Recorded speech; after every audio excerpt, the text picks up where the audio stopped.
Hey everybody, Van Dorian here again. This video is another one for the T5 electrical Gila fit. Here I'll just show you, the fitting, simulated DPS, EHP per second, etc.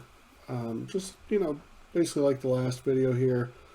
Again, most of the time you'll be using the Imperial Navy infiltrators because they're tanky.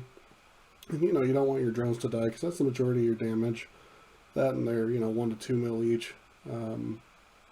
So naturally you don't want to lose this. You don't want them to die. The only time that you'll use the augmented infiltrators is going to be against battleships when, there's nothing that can or that will target them left in the room, because they're much less tanky than the Imperial Navy infiltrators. Again, this fit is phenomenal. In this video, the first two rooms are really easy. The third room was a CONCORD room, and I didn't fly away from them because I kind of wanted to showcase the video and how it works if they do nuke you out completely. So in the third room here, coming up, I'll have 0 cap. One of the marshals will be dead, but I'll have 0 cap with one marshal still up. And if you guys have done abyssals before, you'll know that the marshals and the CONCORD ships anyway, or Edencom ships, they can hit really hard. So you don't really want to, leave the battleships on the grid for longer than you have to. So naturally, at the start of each electrical, just activate all your modules and treat it as any other. Just go for loot cans. Again, though, this is a very easy fit to run. However, it may not be easy if you're not used to abyssals, or if you don't have max skills, or the implants, etc. Which I don't show the implants on here, but the implants that I'm using are slot 1 through 5 high grade crystal set. I'm not using the slot 6 crystal set. I'm using CPU management 601. Slot 7 is missile projection 705. 8 is capacitor management 805. 9 is light missiles 905. And 10 is rapid launch 1004. Which I can link those in the description as well. But you'll definitely want the CPU management implants for this fit for sure, and the high grade crystal slot 1 through 5 set, just to help out your shield regen. That to get it to that 314 per second on in-game simulation. Now again, these Vedmax can hit pretty hard, so don't leave them on the grid for too long. Start off at the target priority is still active. If there are any starvings, take those out. If there's any, generally speaking, if there's any scramblers, I try to take those out as well, just so my afterburner can be active at all times. And if you practice and work your way up to this fit and to T5s in general, you're not really going to see much issue. Even with four of the Vedmax up, you can see my shield is just not having any issues at all. Even when I'm, slow boating, bouncing off rocks and not doing what I should be doing, it just doesn't hurt, right? When they get, if you let the 4 stay alive for too long and let their stacks ramp up a lot, then they're really going to hurt. You might die. I don't know, because I don't leave them on grid that long to test, and I don't want to. But generally, this fit is just a great ISK farmer, and again, I just wanted to show you guys this video to, one, kind of showcase how, just how fast the capacitor recharges, and the fact that you can stay alive with a marshal still alive, And two, I'll just showcase the fit in general because it's it's our corp recommended fit. It's a phenomenal fit.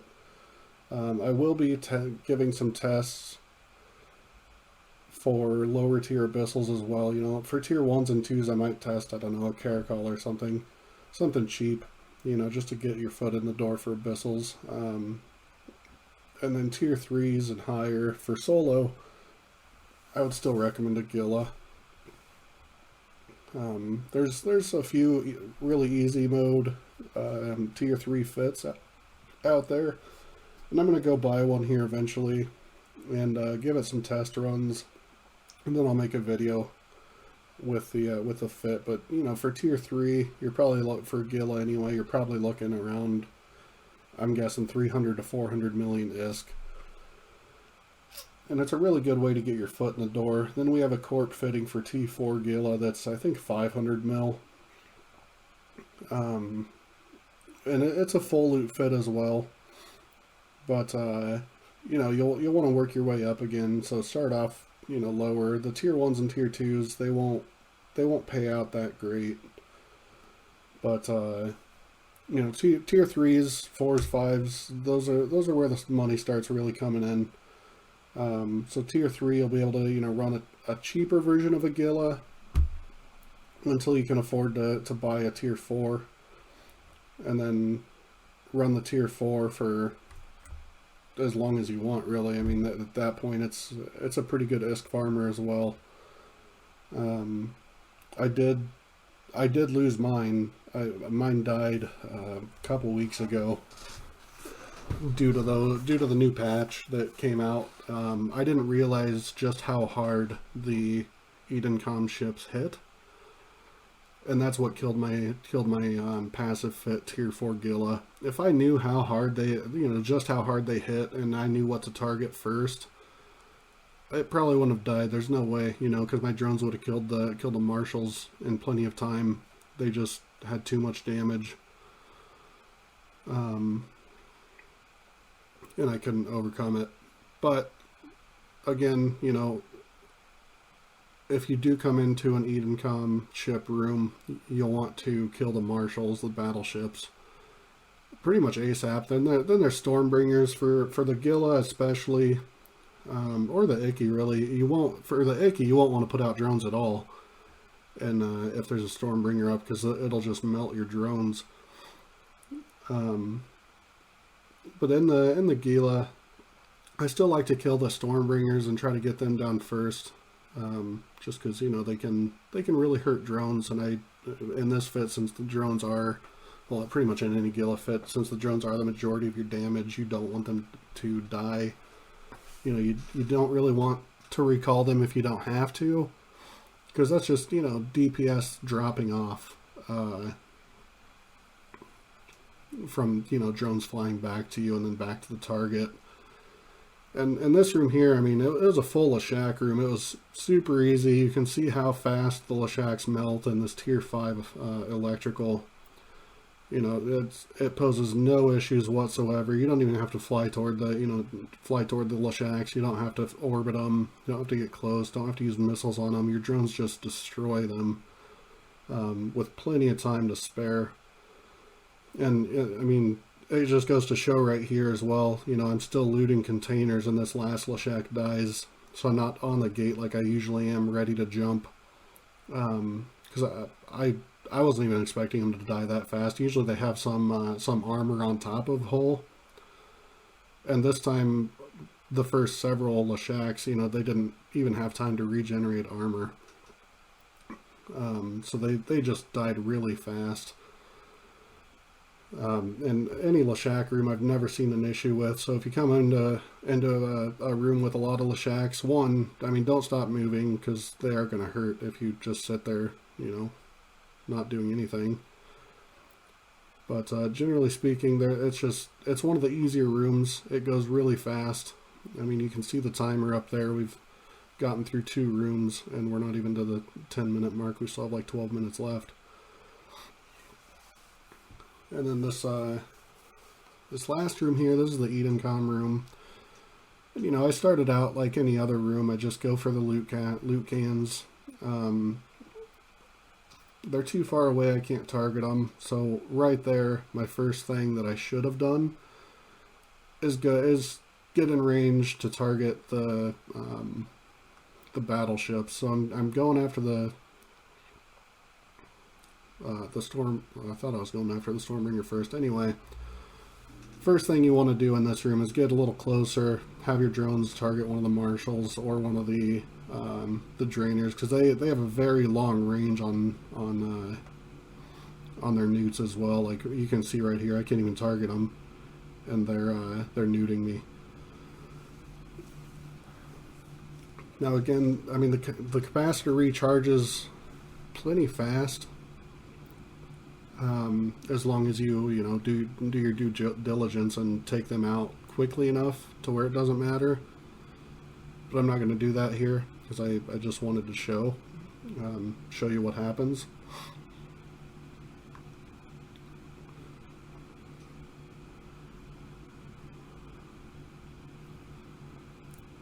So right here, I kind of debate just kind of running away a little bit. But then I figured I wanted to showcase it, so I just fly straight under them. You'll see here just how much they can drain your capacitor. Like if you watch the capacitor from here on, it's going to go down really, really fast.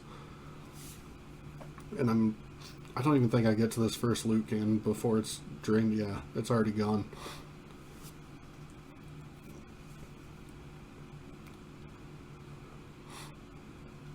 So my drones are on one marshal. Like I said, those should have been dead a lot, sooner. Before most of the other stuff that I killed was dead, those should have been gone. So I'll put my drones on the other marshal now, and now you can see, I'm capped out. My shield is taking big hits. If you just, you might have to overload like I just did there. And if you just keep basically click spamming that shield booster, it'll probably do enough to keep you up. Again, you might have to, which I didn't do that here because I wasn't too worried because of how close the marshal was to dying. And especially now, because there's nothing that, they're not going to kill me now. But you might want to consider popping that blue pill booster if you hadn't already at that point. Because, I mean, the shield was pretty low. Your armor and hull that don't have a lot of hit points, if they got down to armor and hull, you would have seen some massive hits. And, I probably could have died. But judging on how fast the drones kill the marshals, those should be the first things that die, especially if they're drainers. Because you just saw how fast they eat through your capacitor. And at this point, there's the Stormbringer. He probably should have been, after all the drainers, there were 4 drainers in the room. After all the drainers died, he should have been the 5th kill, which he shouldn't be the last because, his weapon's arc, right? Which could really, really screw up your drones. It could kill him pretty easily. But even with 4 or with empty cap and a marshal still up, as well as 2 other Edencom ships, it just goes to show how good this fit is, and why we as a corp recommend this, using our corp fit over pretty much any other electrical fit out there. I've seen a lot of fits posted, and there's just not any that I can tell that I've seen or tested that are anywhere near as easy as this one.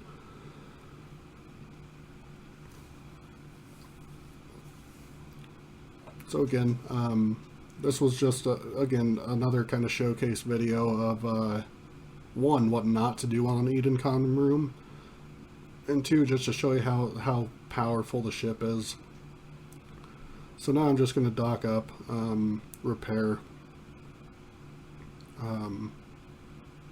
put my loot away into the appropriate container. And I think it's around 70 to 75 mil loot. As usual, it's about minimum for full loot for tier 5s. And then, you know, sometimes you get a lucky drop and you get a skill, you know, one of the good skill books for 150 mil or so.